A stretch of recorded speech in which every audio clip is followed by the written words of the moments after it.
Hey there, it's CJ Miller. I'm in Shreveport, Louisiana. I'm across the Red River from beautiful Bossier City, Louisiana, and Northwest Louisiana. Come check us out. We'd love to have you stop by for whatever reason. Stop by and stay a while. Okay, but I want to check out this article, CBR.com, 10 Cringiest Tropes in Teen Shows by Fazia Khan. Now, I have really just looked at this, and it's like, okay, I want to do, I want to do, I want to see why this writer is who probably accomplishes nothing to the scale of writing TV shows for teens. Feels like she's going to tell teens whatever, how to write, how to get rid of anything that's identifiable to teens, and what kind of story is that going to be?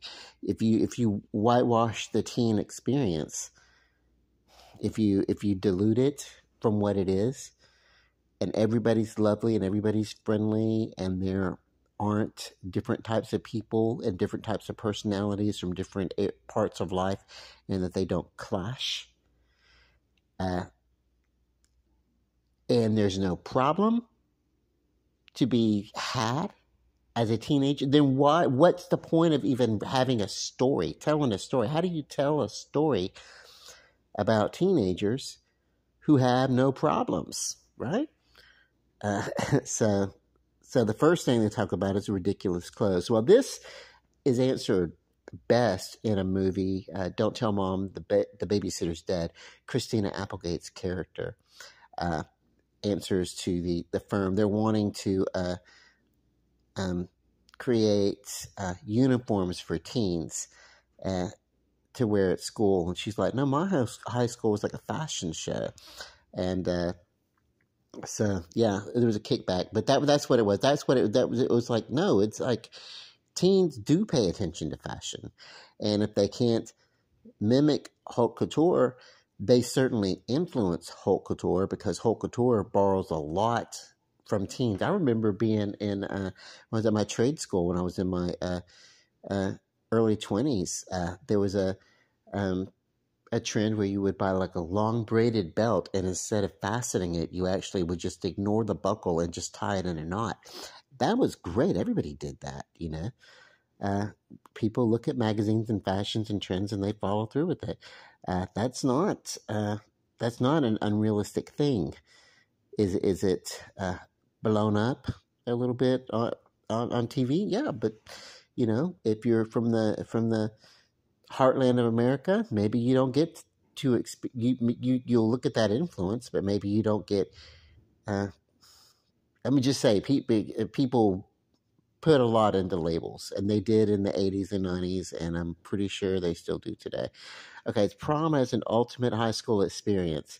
That's a trope they want to get rid of, but if you go to school, that's what they build up. You get 4 damn years of end of the year dances. You know, it's a big thing. It was when I was in school. It's a big thing now.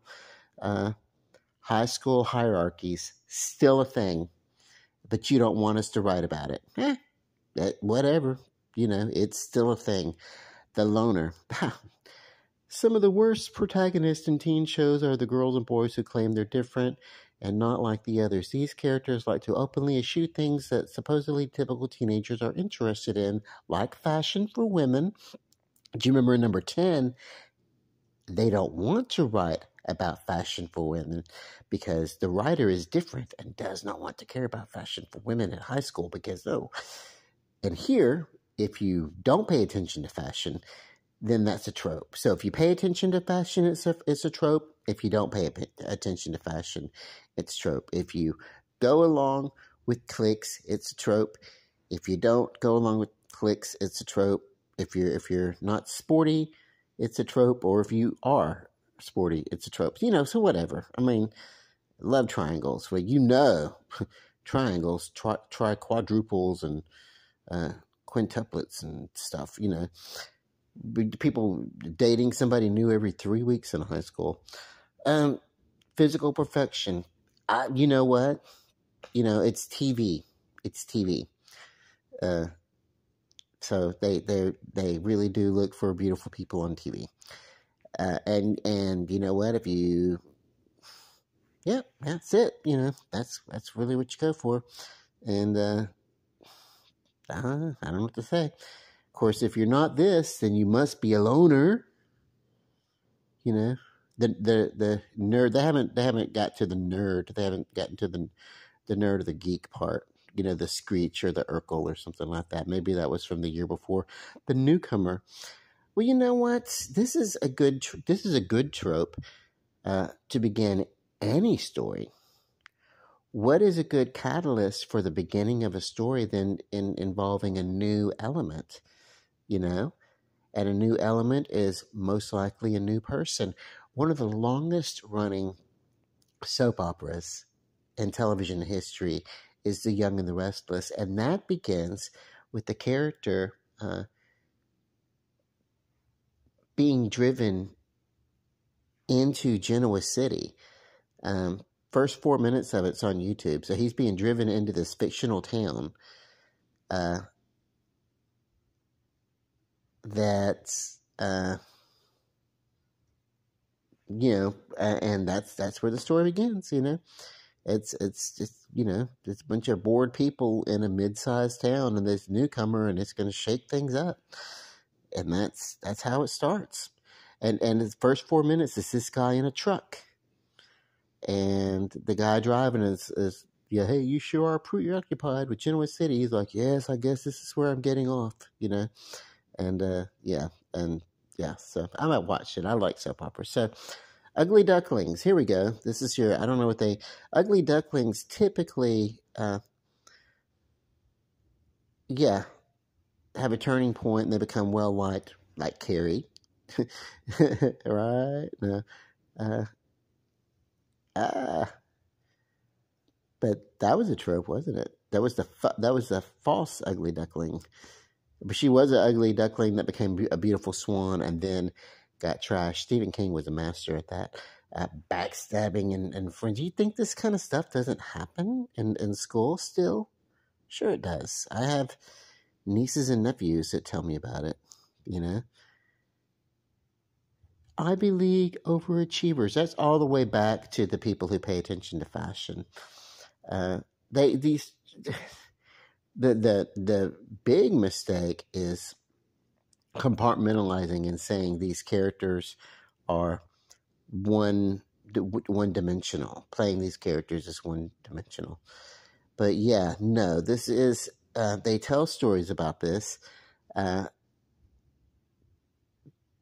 because people want to look up to high achievers, and they're supposed to be. You know what I mean? This is, you know, even teens, they want to know that they can have goals, even if they're not their goals. Like, I don't want to be a doctor.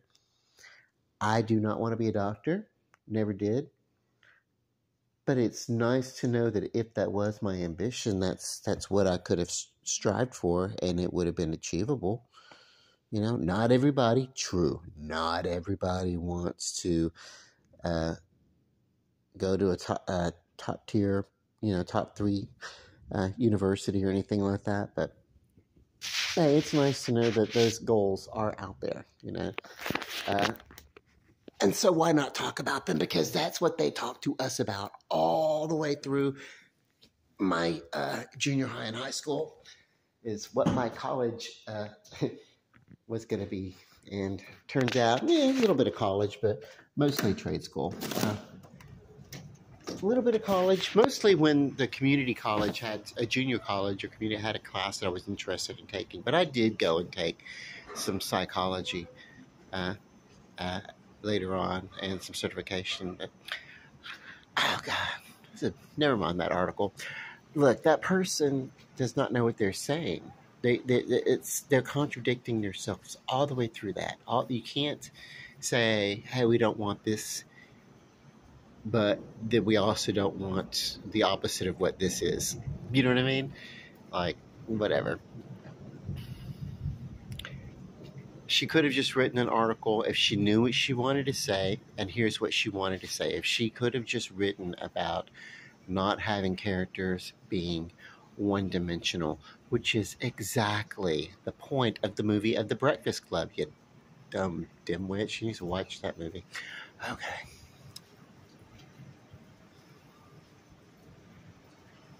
I love how it looks outside when it's a good rain going on. I don't want to think about tornadoes or anything like that, though.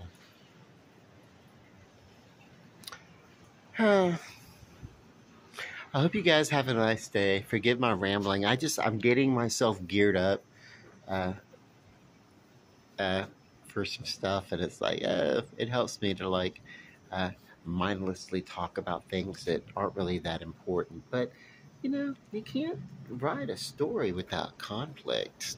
You know, and you can't write a story about the teenage experience without teenage issues and teenage conflicts. And you know this writer seems like they just want to have some sort of perfect fairy tale world, and that's not what happens. uh, Nowhere in America, baby. All right, y'all have a good night. Bye.